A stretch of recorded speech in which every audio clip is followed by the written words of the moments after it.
So, in this video, we will be continuing with the keywords that we use in German conversations. So, the first thing that we will start with is hello.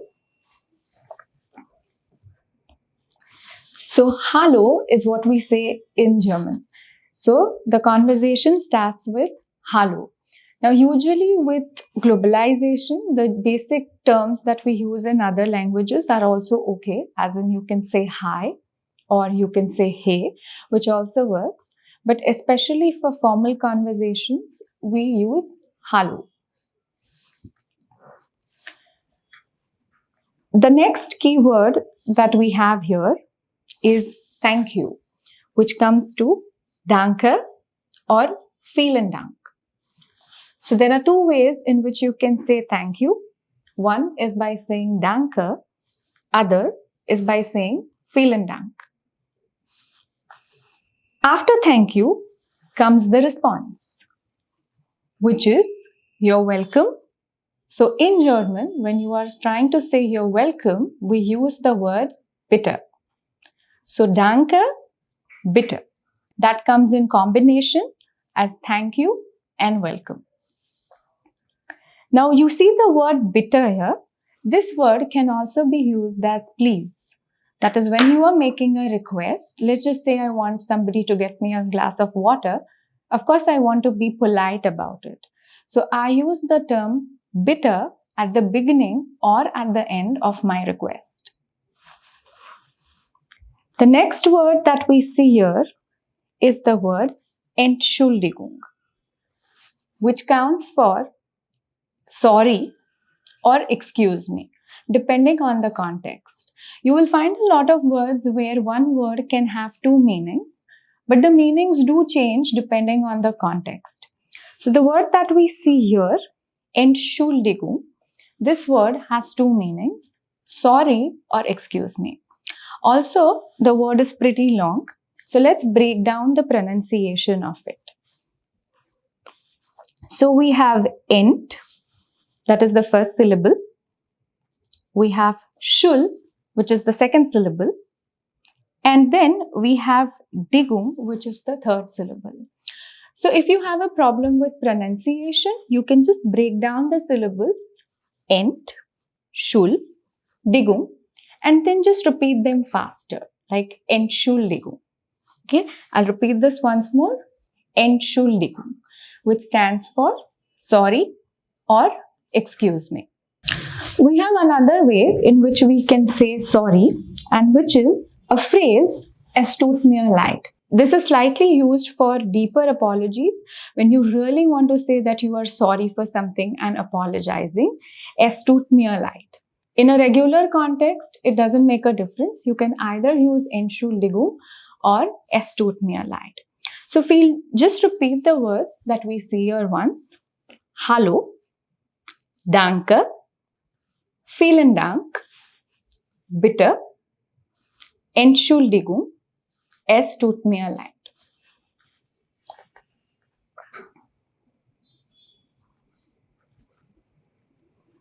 Yeah. Now we come to concluding the conversation. So your conversations are always concluded by a goodbye. So there are multiple ways in which you can say goodbye. So the first way in which you can say goodbye is Auf Wiedersehen. Now if you break down the meaning of this word, the word sehen meaning to see. So it implies that you're telling somebody, yes, I will see you again. So the conversation ends with Auf Wiedersehen, which equates to a goodbye, but mostly means, yes, I would see you again. Now, since the word sehen means to see, we cannot use this as a goodbye when we are on audio conversations or telephonic conversations. So for that, we have another word. This word is Auf Wiederhören. Okay? First thing to mark here is the pronunciation of O umlaut that we have learned, which is Ö. So the word becomes Auf Wiederhören, which means I will hear you again in a way. So when you cannot see the person, let's just say we are on a video call, okay? When we see the person, we can say Auf Wiedersehen. But let's just say we are on an audio call or on a telephonic call where we can't see the person. So when we hang up, we can just say Auf Wiederhören.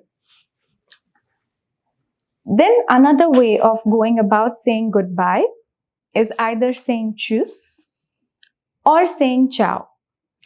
So Tschüss and ciao are slightly informal, let's say amongst friends or with family, you can use these words.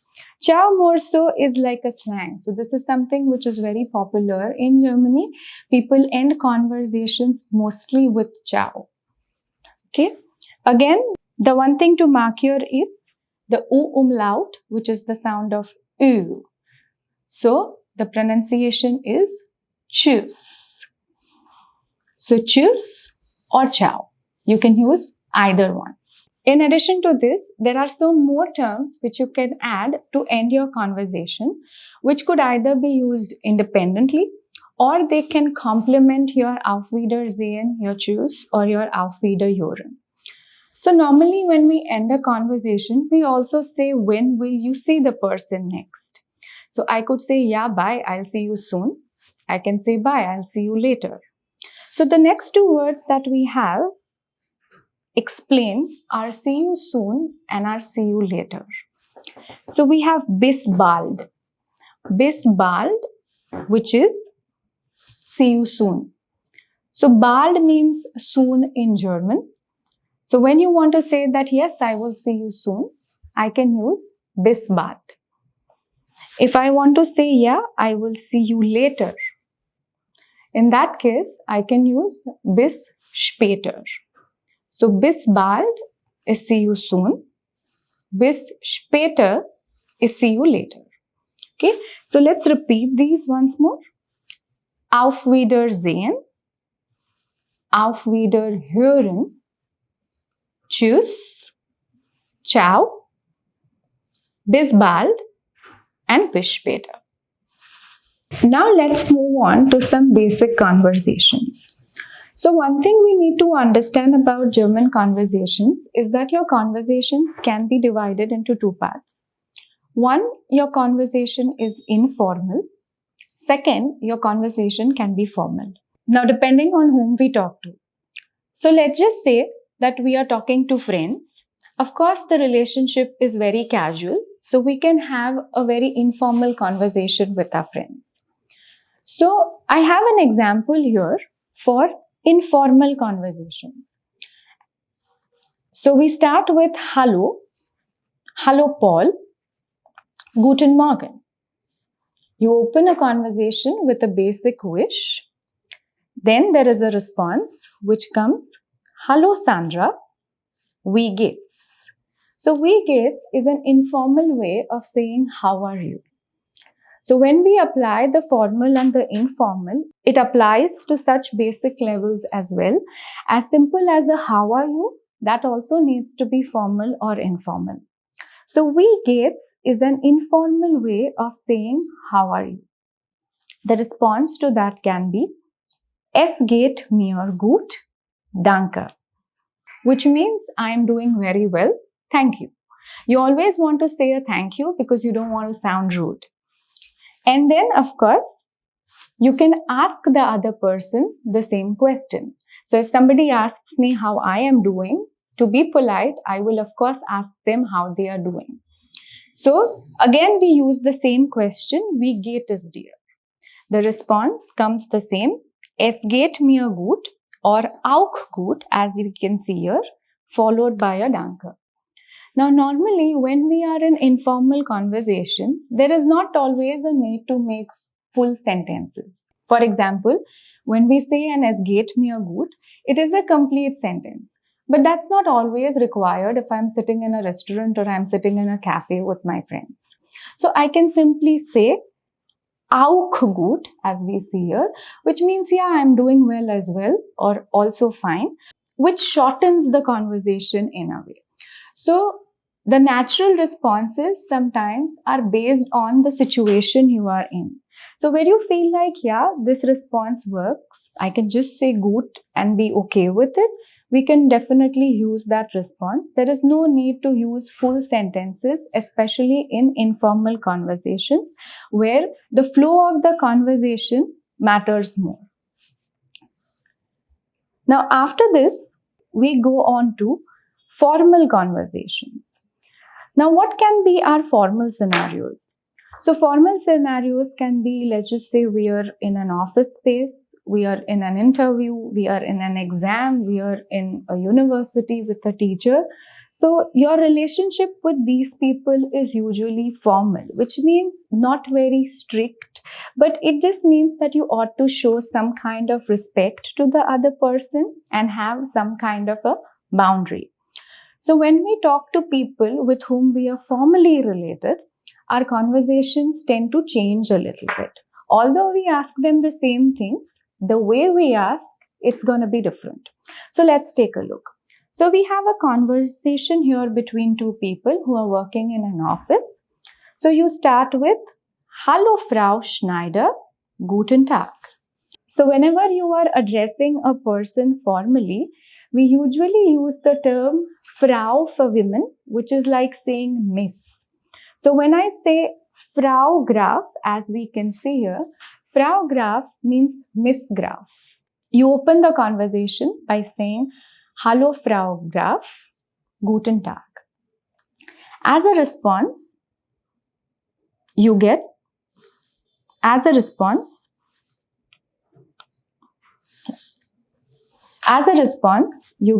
Hallo Herr Schneider, guten Tag. So when you are referring to a man, you use the term Herr. So Herr Schneider stands for Mr. Schneider. So we'll repeat this part. Hallo Frau Graf, guten Tag. Hallo Herr Schneider, guten Tag. So you're wishing a good day. Now the next question that we have is a how are you, but this how are you is formal. So, wie geht es Ihnen? This is the question. Wie geht es Ihnen, which is a formal way of asking somebody how they are doing. So, as we saw earlier, wie geht's is informal.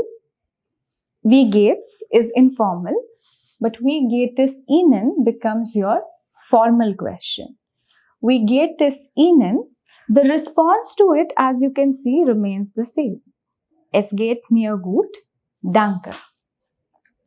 The reason for that being, when we talk of formal and informal, the address is formal and informal.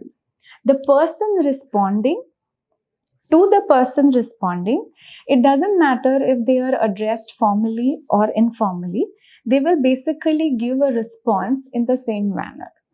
So, the response remains the same, es geht mir gut, danke, and it is followed by the same thing, und Ihnen. That is, we ask the other person that same question, und Ihnen. So, und Ihnen, the response to that means, es geht mir auch gut.